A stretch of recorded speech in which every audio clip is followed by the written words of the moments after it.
Components of energy management. What influences the energy range? What is your right level? Are you in control? Yes. We'll answer the last question first. You are in control, and the last slide is sort of suggested there. There are two types of, or two ranges rather.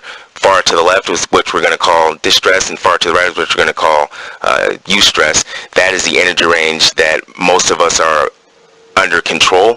What influences that energy range? A lot of sports scientists and or psychologists and psychiatrists suggest that that energy range is influenced by the importance that we place on any particular moment. Now, what does that mean?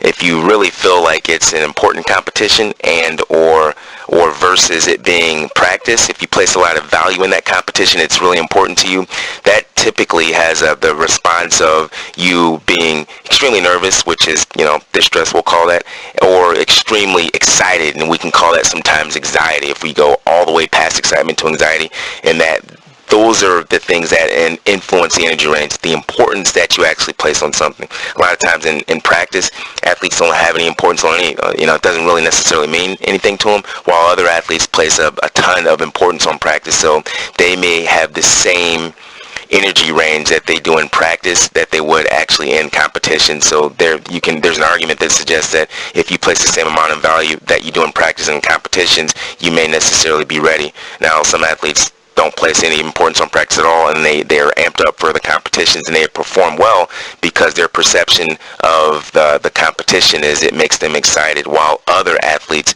their perception of the competition, it makes them, extremely panicked.